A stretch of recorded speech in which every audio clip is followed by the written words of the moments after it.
এই পুজোর আগে প্রতিটা বাঙালির ঘরে প্রতিটা বাঙালি বোনাস পেয়ে গেল। এই বোনাস বাঙালির আদৌ পাওনা ছিল কি না সেটা নিয়ে কিন্তু চর্চা হতেই পারে, কিন্তু এইরকমভাবে বাঙালির জীবনে এমন একটা পরিবর্তন ঘটিয়ে দিতে পারে সেইটা কিন্তু বাঙালি আগে থেকে কখনোই ভাবেনি।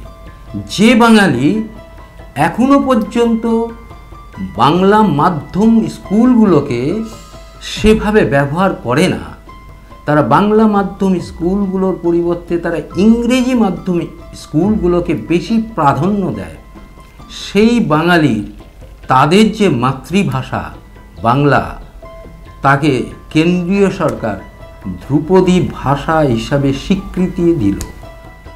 এই যে পাওনা, এটা কত বড় পাওনা, সেটা বাঙালি আজকে কতটা বুঝবে সেটা নিয়ে কিন্তু প্রশ্ন থাকছে।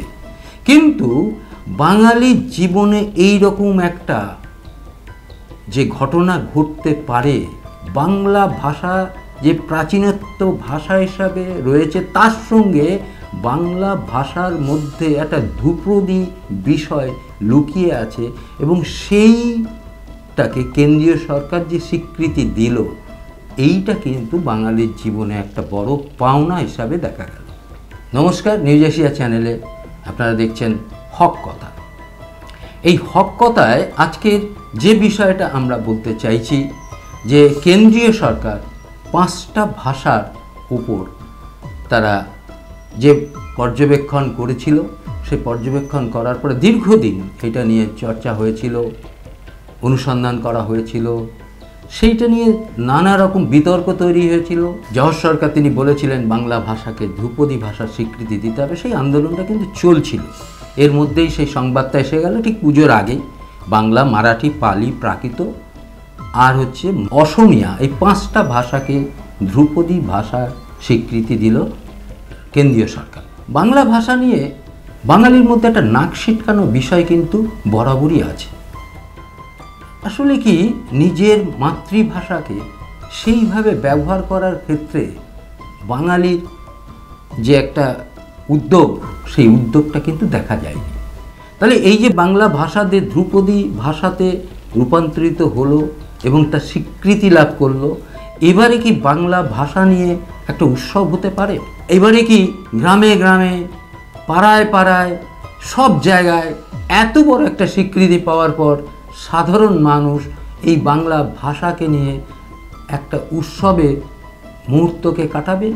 এই বাংলা ভাষার মাধ্যমে যারা তারা সাহিত্য সৃষ্টি থেকে কবিতা সব কিছু, তারা প্রবন্ধ লিখছে, এই যে যারা এই বাংলা ভাষা নিয়ে চর্চা করছে, তাদের কাছে একটা বড় জায়গা কিন্তু ইতিমধ্যে এসে গেল।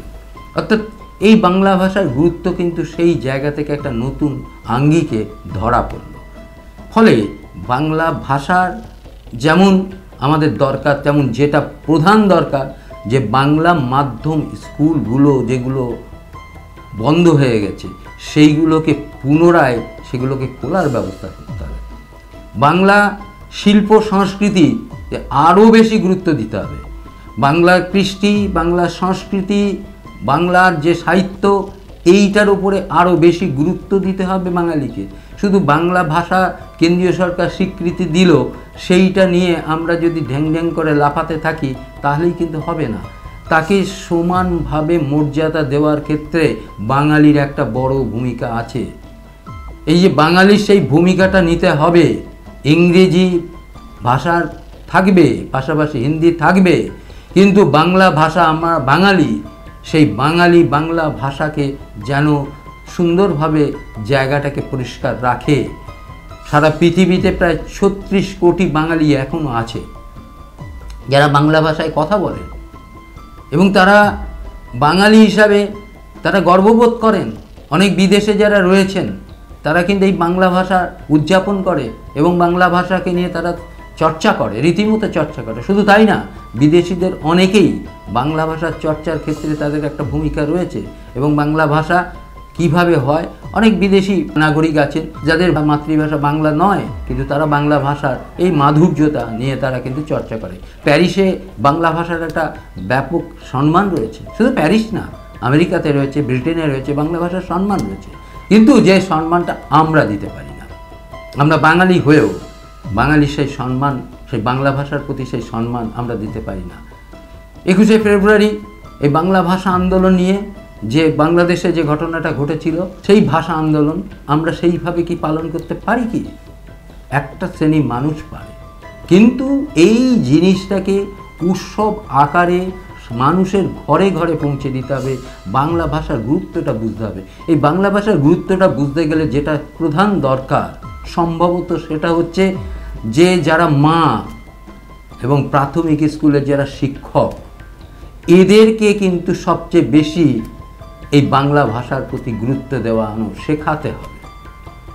অতএব মায়েদের একটা সবসময় দাবি থাকে, আমরা এটা লক্ষ্য করেছি, মায়েদের একটা দাবি থাকে, তারা তাদের যে সন্তান তাদের উচ্চশিক্ষার ব্যাপারে ইংরেজিটাকে তাদের বড় আকারে দেওয়া বা ইংরেজিকে বেশি গুরুত্ব দেওয়া, বাংলাকে অনেক কম। এমন অনেক আছে যে বাংলা ভাষাকে তারা প্রথম থেকে তারা শেখেই না, এমন অনেক বাঙালি রয়েছে এবং অনেক সন্তান রয়েছে এবং অনেক মায়েরা রয়েছে যারা বাংলা ভাষাটাকে বাইরে রেখে তারা অন্যান্য ভাষায় তাদের সন্তানদের শিক্ষা দেওয়ার চেষ্টা করে। কিন্তু তিনি ভুলে যান যে মাতৃভাষার যে বিষয়টা সেইটা কিন্তু ওই সন্তানের মধ্যে কিন্তু দেখা দেবে না, এবং যার ফল হবে অন্যরকম। যেটা আমরা লক্ষ্য করি, যেটা খুব বাস্তবভাবে দেখি, যে বাঙালির যে সংস্কৃতি, বাঙালির যে একান্নবর্তী একটা রূপ, এই একান্নবর্তী রূপ কিন্তু অন্য কোনো জায়গায় কিন্তু দেখা যায় না। এই যে একান্নবর্তীর মধ্যেই এই বাঙালির একটা সংসার, বাঙালির একটা পরিবার, তার মধ্যে যে একটা বিভিন্ন ধরনের মেধা যেমন রয়েছে, বিভিন্ন পেশার মানুষ যেমন থাকেন, তেমন বিভিন্নভাবে তার ভাবনার জায়গাটাকে নতুন করে উন্মোচিত হয়। রবীন্দ্রনাথ, ঈশ্বরচন্দ্র বিদ্যাসাগর, বঙ্কিমচন্দ্র, মধুসূদন, তাদের ভাষা বাংলা ভাষা, আমার ভাষা, আপনার ভাষা বাংলা ভাষা। বাংলা ভাষাকে মর্যাদা দেওয়া, বাংলা ভাষায় প্রতিনিয়ত নানান সৃষ্টিশীল কাজ করার মধ্যে যে আনন্দ আছে, সেটা যারা বাংলা ভাষাকে আষ্টে পৃষ্ঠে জড়িয়ে রেখেছে তারা বোঝে। এবং পাশাপাশি এই যে যারা মেকি বিদেশি ভাষাকে নিজের ভাষা হিসাবে গ্রহণ করার চেষ্টা করেন, এই মেকি মানুষগুলোকে বোঝার চেষ্টা করতে হবে যে দেখুন, এই বাংলা ভাষার মধ্যে যে রসাত্ম বোধ রয়েছে, এই বাংলা ভাষার মধ্যে যে আবেগ আছে, এই বাংলা ভাষার মধ্যে যে সৃষ্টির উন্মাদনা আছে, সেইগুলো কিন্তু অন্য ভাষার মধ্যে দিয়ে আপনার প্রকাশ ঘটবে না। এবং যার জন্য এটা ধ্রুপদী ভাবনার মধ্যে দিয়েই এসছে বাংলা ভাষা। খ্রিস্টপূর্ব 4th শতকের থেকে এই ভাষার কিন্তু একটা ভাবন তৈরি হয়েছিল এবং এই ভাষাটা ক্রমশ মানুষের মধ্যে এসেছিল এবং সেখান থেকে আস্তে আস্তে ভেঙে ভেঙে ভেঙে ভেঙে সেই ভাষা আজকে বাংলা ভাষায় এই রূপ সৃষ্টি হয়েছে। ফলে এই ভাষাকে আমরা যদি সাদরে গ্রহণ করে এবং সযত্নে একেবারে খুব নিজের সন্তানের মতন করে যদি আমরা তাকে গ্রহণ করতে না পারি, তাহলে আমাদের এই ব্যর্থতাকে একটু প্রকটভাবে দেখা দেবে। অর্থাৎ যারা মনে করছেন যে ইংরেজি মাধ্যমেই সব কিছু হয়, সেটা কিন্তু সঠিক নয়। বাংলা মাধ্যম দিয়েও আমি সব মাধ্যমেই ঢুকতে পারি, এটা আমার নিজের মায়ের ভাষা। সেই মায়ের ভাষাকে কিন্তু বিদেশি ভাষার আবরণ দিয়ে সেটাকে রাখা যায় না। মায়ের ভাষা আগে, তারপরে আমার অন্য ভাষা। এই বোধ যেদিনকে বাঙালির মধ্যে আসবে, সেদিন বাঙালির এই মাতৃভাষার যে রূপ, এই মাতৃভাষার যে আসল সৌগন্ধ, সেইটা কিন্তু তারা ফুটিয়ে তুলতে পারবে। আমরা আশা করছি এই মাতৃভাষা নিয়ে একটা উৎসব তৈরি হোক। এই বাংলা ভাষা যে ধ্রুপদী স্বীকৃতি লাভ করলো, সেই স্বীকৃতিকে সামনে রেখে পাড়ায় পাড়ায় উৎসবে আমরা মেতে উঠি, গঞ্জে গঞ্জে, মহল্লায় মহল্লায় সেই উৎসব ছড়িয়ে পড়ুক, এটা কিন্তু আমরা চাইব। কারণ বাংলা ভাষাকে রক্ষা করার দায়িত্ব আমাদের সকলের। শুধু আমরা এই কর্মজীবী বা কর্মজীবিকার জন্যে বা জীবিকার জন্যে শুধুমাত্র অন্য ভাষাকে আমরা গ্রহণ করতে পারি, কিন্তু আমার ব্যবহারের দিক, আমাদের পারিপার্শ্বিক যে বিষয়গুলো রয়েছে, এই ভাষা কিন্তু আষ্টে পৃষ্ঠে সেই জায়গাটা রয়ে থাকবে। অতএব আপনারা আপনাদের মতামত জানাবেন, আমাদের চ্যানেলটাকে সাবস্ক্রাইব করবেন। নমস্কার। নিউজ এশিয়া, গণতন্ত্রের কণ্ঠস্বর।